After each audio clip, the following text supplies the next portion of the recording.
कविता राजा रानी के सिंहासन का गुणगान नहीं, कविता चंदर बरदाई की पीढ़ी का अभियान नहीं, क्या कहने? कविता नारी के शरीर की सुंदरता का शोध नहीं, कविता केवल कुछ शब्दों की तुकबंदी का बोध नहीं। जो अनाथ बच्चों की पीड़ा कह पाए वो कविता है, जो माँ के अश्कों के संग संग बह पाए वो कविता है, जो लिखने पढ़ने वालों को याद रहे वो कविता है, जो कवि के मर जाने के भी बाद रहे वो कविता है। मैं बहुत शुक्रगुजार हूं और यकीन करिए मैं प्रयागराज की सरजमी से आया था।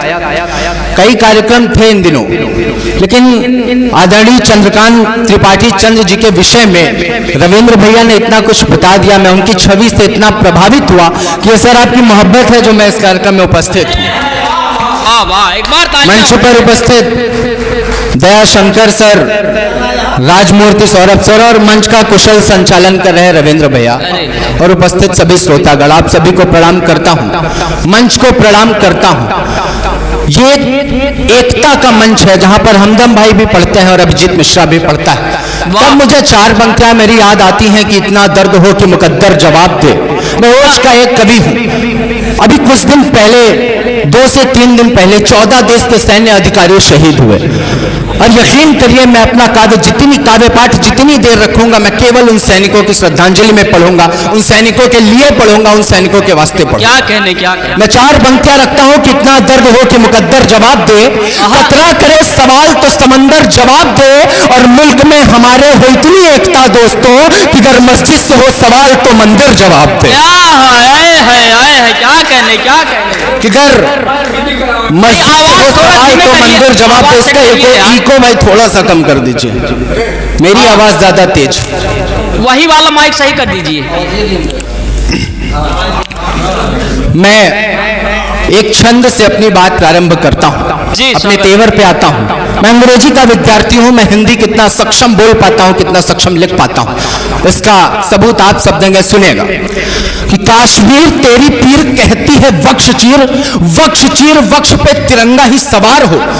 मुझे बताया गया, प्रतापगढ़ के लोग बहुत अच्छा सुनते हैं, मुझे बताइएगा कि काश्मीर तेरी पीर कहती है वक्ष चीर वक्ष पे तिरंगा ही सवार हो, फिर एक बार हो न फिर बार बार हो, फैसला हमारे हक हो युद्ध आर पार हो, और शान हो महान हो हर ओर हिंदुस्तान हो, जान जानी हो तो फिर मौत स्वीकार हो, और प्राणों की भारती की आरती में प्राणों की आहुति देने, भारती की आरती में प्राणों की आहुति देने वाले वीर सैनिकों की सदा जय जयकार।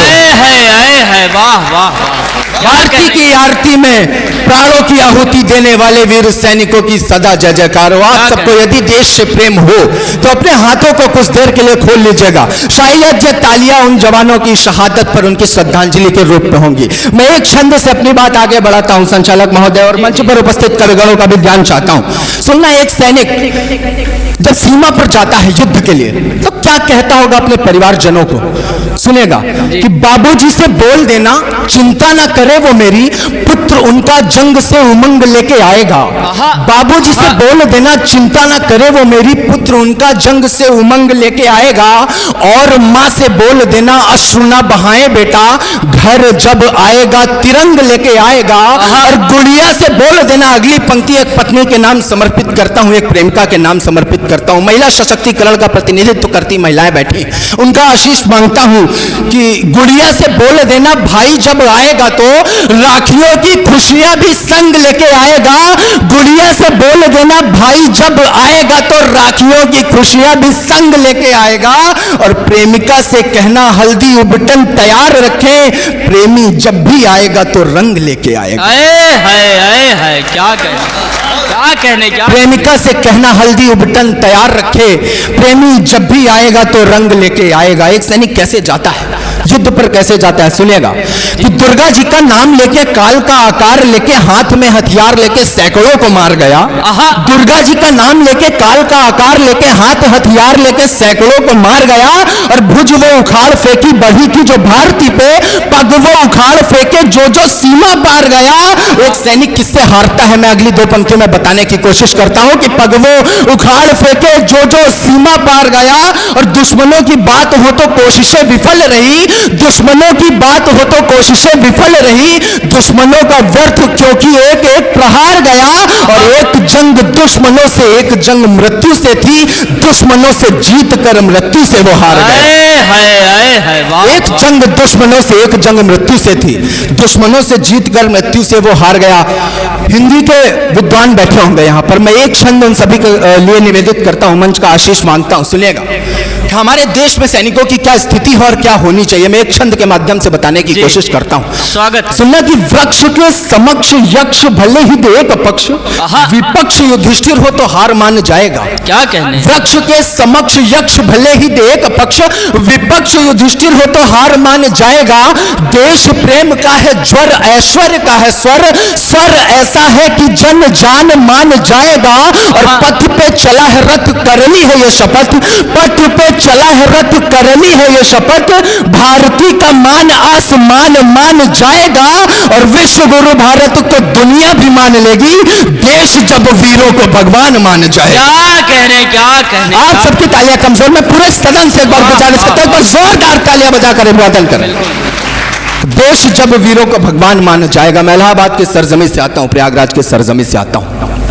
बहुत खुशकिस्मत हूं क्योंकि वो वही सरजमी है जहां पर चंद्रशेखर आजाद जी की शहादत हुई थी जी। और उनकी शहादत पर ऐसी जमी से होकर अगर मैं उनके लिए कुछ ना पढ़ूं तो कहीं ना कहीं अधूरापन लगता है। जी जी, स्वागत। मैं एक 4-6 लाइनों की कविता रखता हूं, 4-6 पंक्तियों को, उसके बाद एक मुकम्मल कविता पढ़ के अपना स्थान लूंगा। सुनिएगा कि शौर्य कभी तो आगे आकर बोल उठेगा ये भाषा, शौर्य कभी तो आगे आकर बोल उठेगा ये भाषा, पकड़ाया जो सत्ता ने है फेक सियासत का कासा, पकड़ाया जो सत्ता ने है फेक सियासत का कासा। रे और उतर कर रणभूमि में, और उतर कर रणभूमि में रणका सूझ चुकावी रे, शीश उठे जो देश के सम्मुख सारे शीश झुकावी रे। क्या कहने, क्या शीश उठे जो देश के सम्मुख सारे शीश झुकावे रे। और ये पंक्तियां निवेदित करता हूं आपके सबके समक्ष। ये कुछ तथाकथित लोग जो संविधान के 2-4 पन्ने पढ़कर हमें ज्ञान देते हैं, ये वही देश है जहां पर चंद्रशेखर आजाद, भगत सिंह जैसे लोगों को आतंकवादी कहा गया।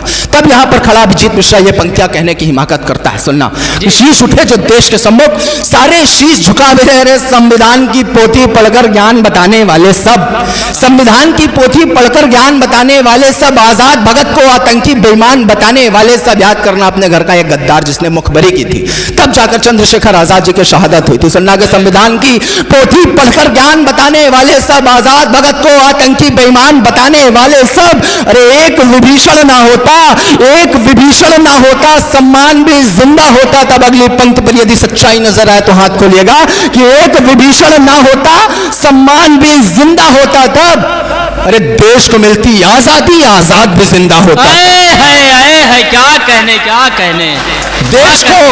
देश को मिलती आजादी, आजाद भी जिंदा होता। तब और चंद्रशेखर आजाद से यहां सभी लोग वाकिफ होंगे। अगली 2 पंक्तियां मैं उनके सम्मान में निवेदित करता हूं कि देश को मिलती आजादी, आजाद भी जिंदा होता तब, और यदि आजादी जिंदा होते तब क्या होता? यदि आजादी जिंदा होते कि देश को मिलती आजादी, आजाद भी जिंदा होता तब। अरे बासंती हवाओं को भी आंधी मिलने वाली थी यदि आजादी जिंदा होते, कि बासंती हवाओं को भी आंधी मिलने वाली थी। 47 से पहले ही आजादी मिलने वाली। वाह वाह वाह, क्या बासंती हवाओं को भी आजादी मिलने वाली थी। अरे 47 से पहले ही आजादी मिलने वाली थी। और अब भी कुछ ना बिगड़ा है, सुन, अब भी शस्त्र उठा भी रे, शीश उठे जो देश के सम्मुख सारे शीश झुकावे। क्या कहने, क्या कहने? एक बार जोरदार तालियां बजाइए। मैं एक कविता पढ़ता हूं,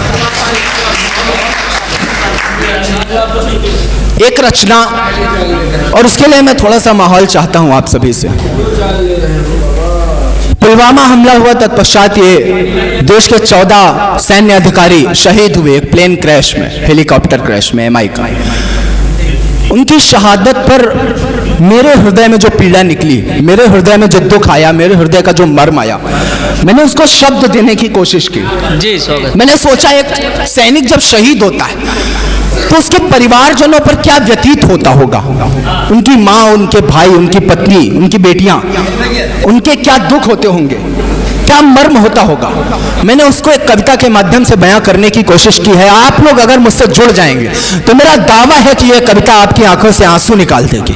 बिल्कुल, मैंने अपने जीवन में इससे बेहतर रचना कोई नहीं लिखी, और शायद मैं ये कहने की हिमाकत कर पा रहा हूं। और कितनी सच है ये बात, ये आप सब बताएंगे, आप सबकी गतिविधियां बताएंगी।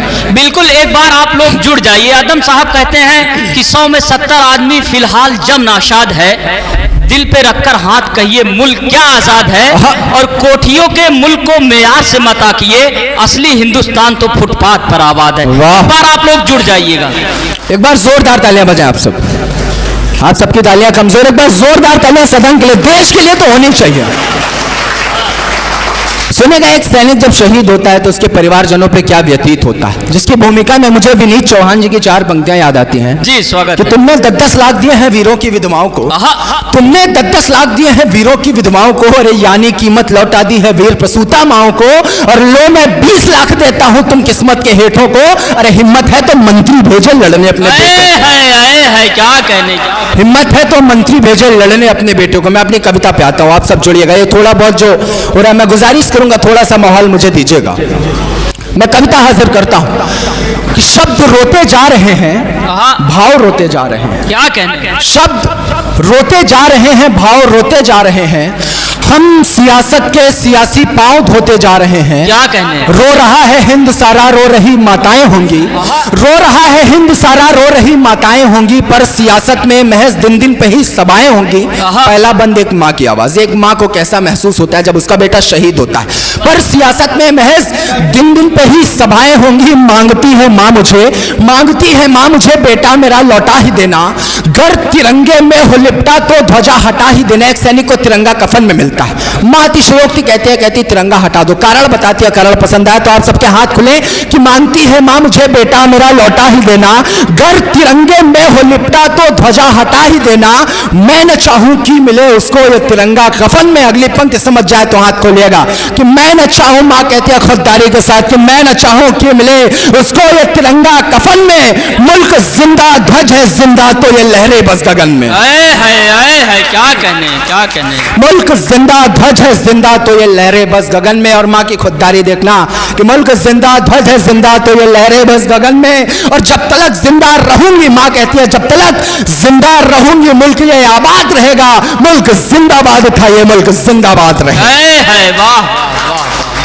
मुल्क जिंदाबाद था ये मुल्क जिंदाबाद रहेगा। कई पत्नियां यहां पर बैठी हैं, मैं उनको समर्पित करता हूं ये बंद। एक पत्नी, उसको कैसा महसूस होता है जब उसका पति शहीद होता है। पहली पंक्ति, यदि कविता समझने वाले बैठे हैं तो पहली पंक्ति से कविता समझ जाएंगे।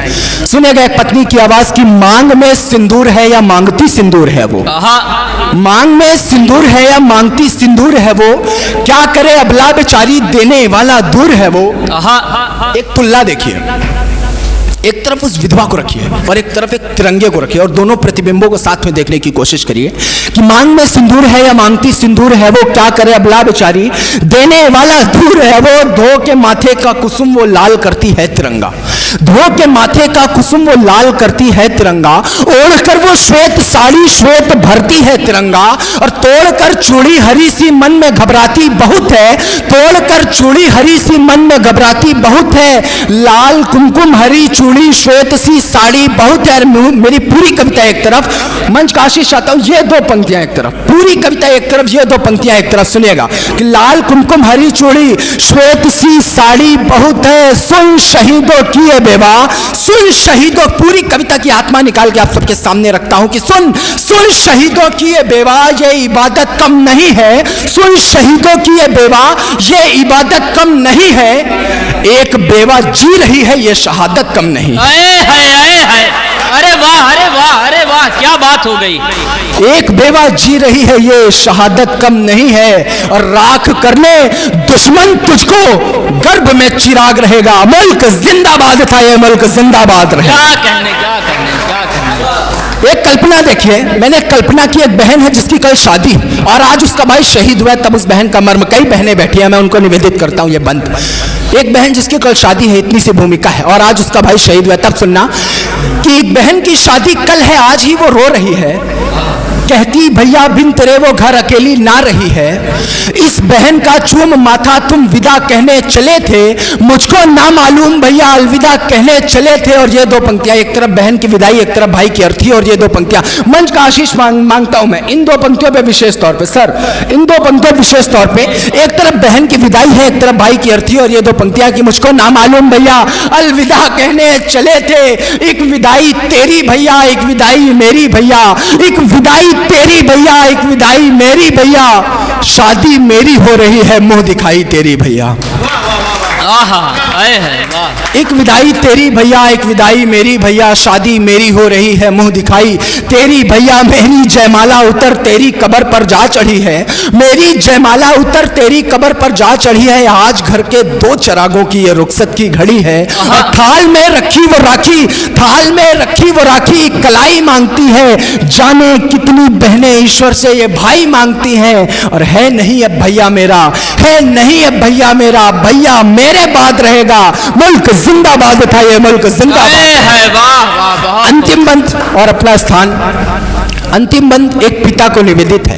परिवार का एक सदस्य होता है, उनके आंसू उनका दुख बयां कर देता है, लेकिन एक पिता जो अंदर से बहुत टूटा हुआ होता है लेकिन वो रो नहीं पाता है, जिसका कारण महज इतना सा होता है कि इसके चेहरे को देखकर परिवार के बाकी सदस्यों के चेहरे जुड़े हुए होते हैं। यहाँ पर कई पुत्रों के पिता बैठे हैं, मैं उनके चरणों में बंद निवेदित करता हूँ। एक पिता, उसको कैसा महसूस होता है जब उसका बेटा शहीद होता है, कि एक पिता की आशाओं का दीप शायद बुझ गया है, एक पिता की आशाओं का दीप शायद बुझ गया है, जिसके सम्मानों तले आकाश भी अब झुक गया है, और देश उजियारे में है तो क्या हुआ अगर घर अंधेरा, देश उजियारे में है तो क्या हुआ अगर घर अंधेरा, घर मेरा रोशन ही होगा रात से आए सवेरा। एक पिता अपने बेटे की अर्थी को जब कंधे पर रखता है और बचपन याद करता है, जब वो बचपन में भी कंधे पर बिठाता था, तब क्या कहता है कि घर मेरा रोशन ही होगा रात से आए सवेरा।